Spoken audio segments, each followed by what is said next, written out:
തിരിച്ചു വന്നാൽ അഭിഗമോകും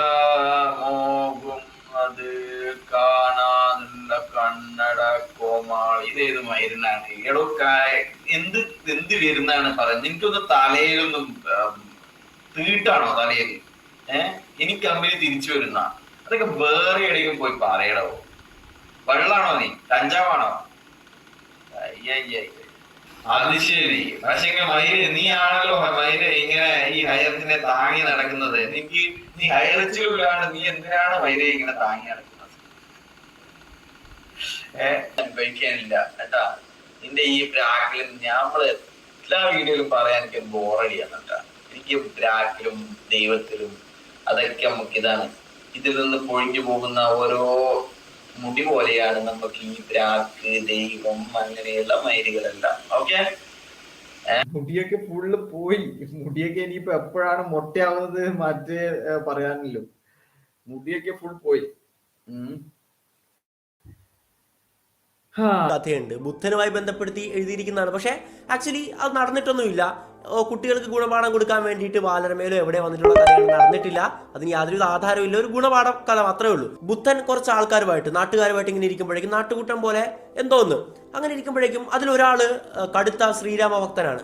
ശ്രീരാമനാണ്, അത്രയും ജീവന് തുല്യം സ്നേഹിക്കുന്നുണ്ട്.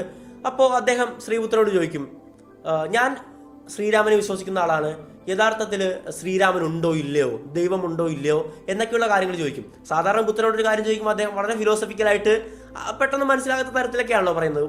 ആർക്കും, സാധാരണക്കാർക്ക് പെട്ടെന്ന് മനസ്സിലാകാത്ത ഒരു എക്സ്പ്ലനേഷൻ ആണ് കൊടുക്കാറ്. പക്ഷേ ബുദ്ധൻ ഒറ്റ വാക്ക് കൊടുക്കും, ഇല്ല എന്നുള്ള ഉത്തരം കൊടുക്കും. അങ്ങനെ ഇല്ലാന്ന് അവിടെ പെട്ടെന്ന് എടുത്തടിച്ചവർ പറഞ്ഞപ്പോഴേക്കും അവർക്ക് അത്ഭുതമായി. ചിലവർക്ക്, ഭൂരിഭാഗം പേർക്കും സന്തോഷമായിയാണ് ഇത്. കാരണം ഇത്രയും നാൾ അവരെ പറഞ്ഞു പഠിപ്പിച്ചുകൊണ്ടിരുന്നത് എന്താണ്, നമ്മൾ ചെയ്യുന്നതും ഇവിടെ ദൈവം നോക്കിക്കാണുന്നുണ്ട്, കൃത്യമായിട്ടുള്ള കണക്ക് പുസ്തകങ്ങൾ ഉണ്ടാകും, നമ്മൾ ചെയ്യുന്ന പാപാനുസരിച്ച് നമുക്ക് ശിക്ഷ കിട്ടും തുടങ്ങിയ കാര്യങ്ങളൊക്കെ ആണ് അവിടുത്തെ ജനങ്ങൾ വിശ്വസിക്കുന്നത്.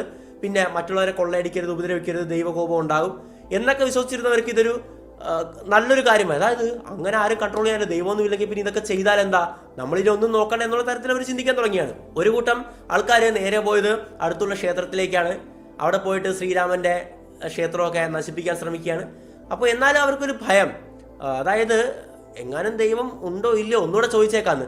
അപ്പോൾ ഇതിനോടകം തന്നെ പല ആൾക്കാരും പല കടകളിൽ നിന്നൊക്കെ കൊള്ളയടിച്ച് സാധനങ്ങളൊക്കെ വെറുതെ കാശൊന്നും കൊടുക്കാതെ എടുത്തുകൊണ്ട് വരികയാണ്. അങ്ങനെ കുറച്ച് അക്രമങ്ങൾ പോലെ ഉണ്ടാക്കിയാണ്. തിരിച്ചു വന്നിട്ട് അവർ വീണ്ടും ബുദ്ധനോട് ഒന്നുകൂടെ ഒന്ന് കൺഫേം ചെയ്യാനായിട്ട് ചോദിച്ചു. അതായത് ദൈവം ഉണ്ടോ ഇല്ലയോ എന്നുള്ളൊരു ഉറപ്പ് പറയാൻ പറ്റുമോ, അങ്ങനെ ചോദ്യം ചോദിച്ചപ്പോഴേക്കും ശ്രീബുദ്ധൻ ഇത്തവണ പറഞ്ഞ് ദൈവമുണ്ട് എന്ന് പറഞ്ഞു. അല്ലേ, നേരത്തെ ദൈവം ഇല്ല എന്ന് പറഞ്ഞു, ഇപ്പൊ പറഞ്ഞു ദൈവം ഉണ്ട് എന്ന്. അപ്പൊ അവര് വീണ്ടും ഞെട്ടിയ പോലെയായി. അതായത് അവർ ഇത്രയും ദൈവം ഉണ്ട് എന്ന് പറയുമ്പോഴേക്കും ഇത്രയും ചെയ്ത പാവങ്ങളുടെ കണക്ക്, ഇതിനെയൊക്കെ പറ്റി ചിന്തിക്കാൻ തുടങ്ങി.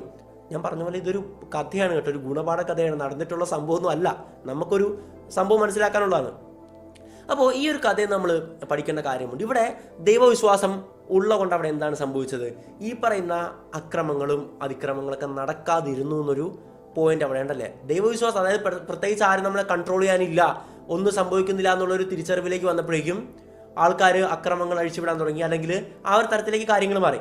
ഇവിടെ നമ്മൾ മനസ്സിലാക്കേണ്ട കാര്യം, നിങ്ങൾ വിശ്വസിക്കുന്ന ദൈവം നിങ്ങൾക്ക് മനോബലം നൽകുന്നുണ്ടെങ്കിൽ, നിങ്ങൾക്ക് ആത്മവിശ്വാസം നൽകുന്നുണ്ടെങ്കിൽ, ഒരു പ്രതിസന്ധി വരുമ്പോഴേക്കും അതിൽ തളർന്നു പോകാതെ കരകയറാനായിട്ടുള്ള ഒരു പ്രചോദനം നൽകുന്നുണ്ടെങ്കിൽ, വിശ്വാസം നൽകുന്നുണ്ടെങ്കിലൊക്കെ നിങ്ങൾക്ക് ആ ഒരു ദൈവവിശ്വാസമായിട്ട് മുമ്പോട്ട് പോകാം. ആ ഒരു വിശ്വാസം നല്ലതാണ്.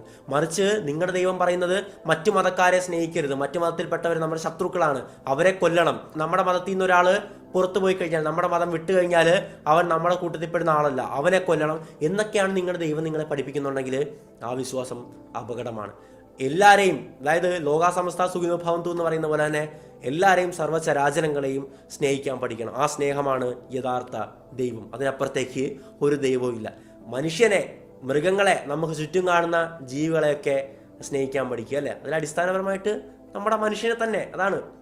അപ്പോൾ അൻപേശിവം എന്ന് പറയുന്ന ഒരു സിനിമയുണ്ട്. അതിൻ്റെ അകത്ത് നമ്മുടെ മാധവൻ കമലഹാസനോട് ചോദിക്കും, ദൈവം ഇല്ല എന്ന് പറയുമ്പോഴേക്കും അദ്ദേഹം പറയും, അതായത് ആരെന്ന് പോലും അറിയാത്തൊരു കുട്ടിക്ക് വേണ്ടി നീ ഇന്ന് കരയുന്നുണ്ടെങ്കിൽ നീയാണ് ദൈവമെന്ന്. അത് തന്നെ, ദൈവമൊക്കെ ഇരിക്കുന്നത് നമ്മുടെ മനസ്സിലാണ്, അല്ലേ? സ്വർഗം ഇവിടെ, നരകം ഇവിടെ, എല്ലാം ഇവിടെ തന്നെയാണ്, ഭൂമിയിലാണ്. ഇതൊക്കെ കഥകളായിട്ടും വിശ്വാസങ്ങളായിട്ടൊക്കെ നമ്മൾ പറയുന്നതാണ്. വിശ്വാസത്തെ പറ്റിയുള്ള വീഡിയോസ് ചെയ്യുമ്പോൾ ഞാനും അതിൻ്റെ അകത്ത് പറയാറുണ്ട്, ഇന്ന കാര്യങ്ങൾ അങ്ങനെയാണ് ഇങ്ങനെയാണെന്നൊക്കെ. അതൊക്കെ വിശ്വാസമാണ്. ഇവിടെ നല്ല നല്ല കാര്യങ്ങൾ ചെയ്ത് ജീവിക്കുക.